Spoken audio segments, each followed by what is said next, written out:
Esa república es una quimera. Esa república es un espejismo. Esa república no controla ningún territorio. Yo soy saharaui y estuve además en el Polisario. Yo fui dirigente del Polisario. Yo fui secretario general del Ministerio del Interior del Polisario. Esa es la propaganda del Polisario y de esos países que no quieren que se resuelva el problema del Sahara por cuestiones geopolíticas y cuestiones estratégicas.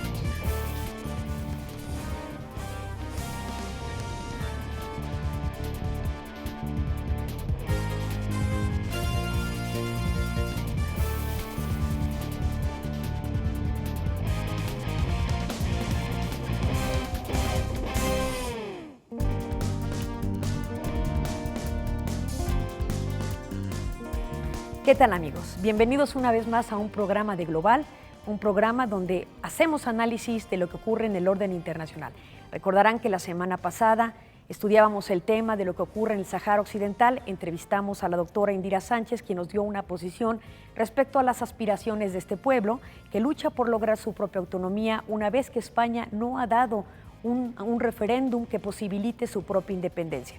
Pero para tener las dos caras de la moneda, tanto la posibilidad de autonomía de saharaui como la ocupación que hoy día sostiene Marruecos respecto de este territorio, hemos entrevistado con Marco Lara Clark al embajador Abderrahmane Leibek de Marruecos en México, quien tiene una postura distinta respecto de este problema. ¿Qué les parece si conversamos con Marco al respecto?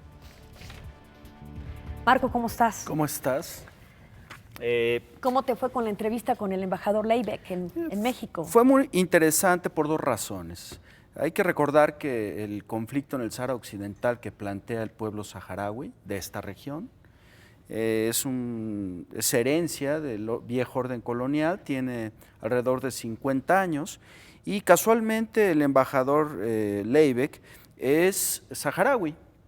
Entonces él tiene una perspectiva bastante compleja, representa a uno de los dos países principales en el conflicto aparte de España, es decir, cuando España en los años 60 decide descolonizar esa zona de África, Mauritania y Marruecos ocupan la zona, la reivindican como propia, sobre todo Marruecos, y entonces la perspectiva del embajador es muy interesante y complejiza el fenómeno y creo que vale la pena escucharlo. Claro, porque son finalmente países limítrofes, tanto Argelia, donde están los campamentos de refugiados de saharaui, luego Mauritania y Marruecos, y luego cruzando el mar Mediterráneo, precisamente España.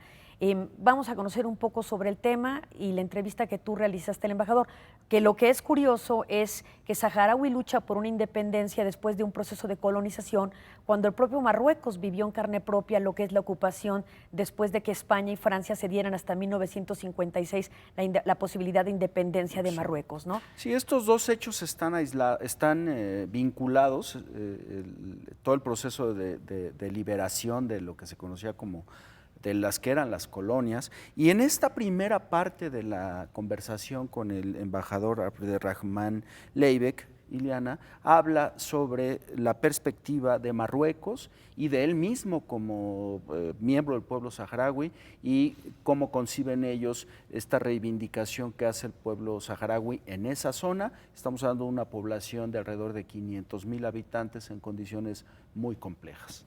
Muy bien, pues si les parece podríamos platicar más al respecto. Claro, vamos a ver la entrevista que realizaste, Marco.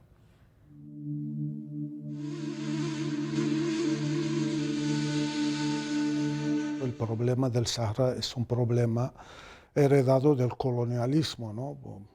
Ya saben, en Marruecos tuvimos un gran problema porque no es el colonialismo en Marruecos no fue un colonialismo normal.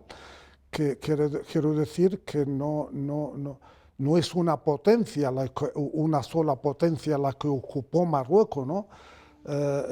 Son dos potencias europeas, son las que repartieron el territorio marroquí entre ellas, más una ciudad Tánger que fue internacional, que fue administrada por 24 países. 24 países, de los cuales 6 son los más importantes, ¿no?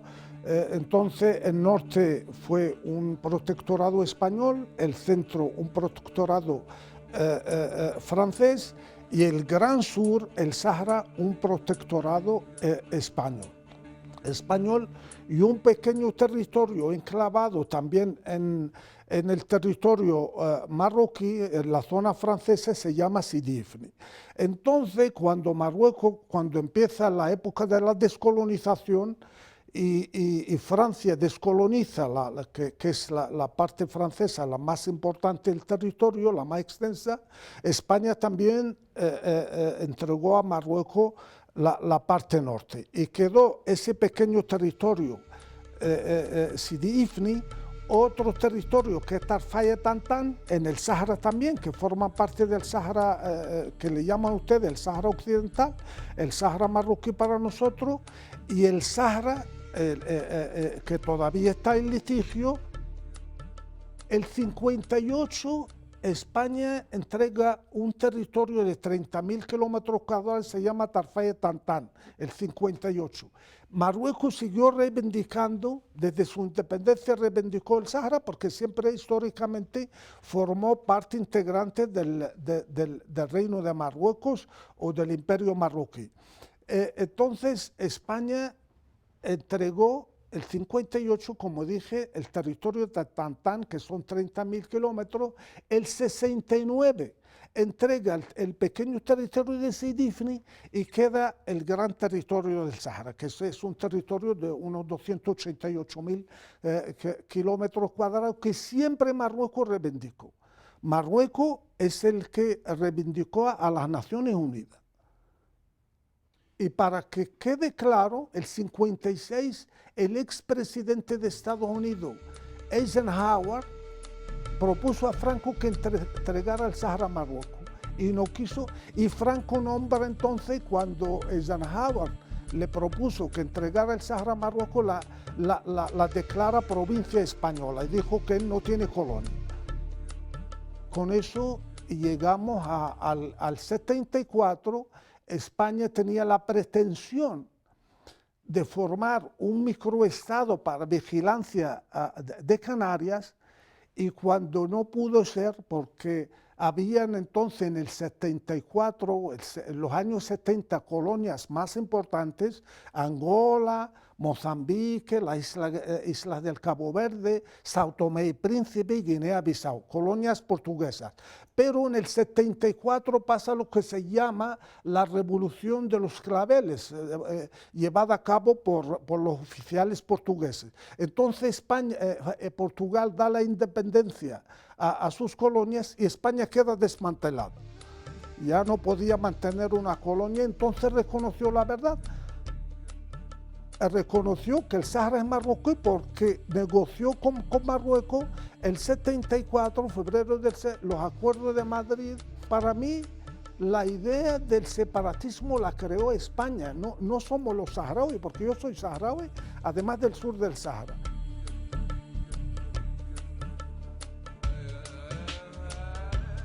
No se ha dicho que son ilegales. España es el país colonizador. Y normalmente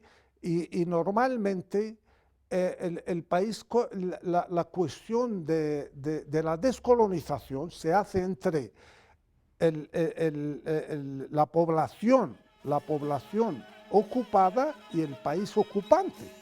Entonces, en este caso, la población es marroquí, porque la mayoría de la población en tiempo de España había un partido que se llama el PUNS, Partido de Unión Nacional Saharaui, que yo fui el secretario general adjunto de ese, que era el partido que quería también la independencia o algo así. Su comité ejecutivo se fue a Marruecos, presentó pleitesía al rey de Marruecos. Había también lo que se llama la asamblea de los shuyukh, de los jeques de las tribus, que es una especie de parlamento saharaui.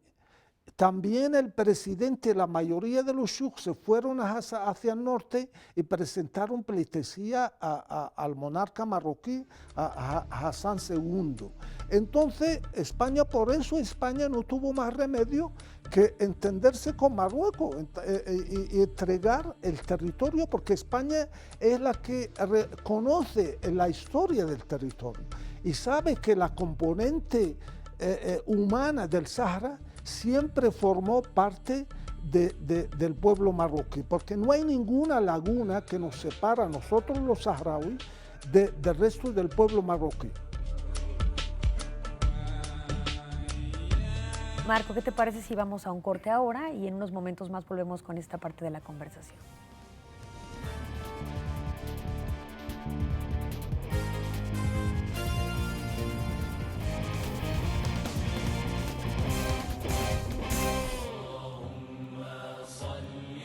El Sahara Occidental es hogar de inmensas reservas de fosfato, de aguas ricas en pesca y de potenciales depósitos de petróleo.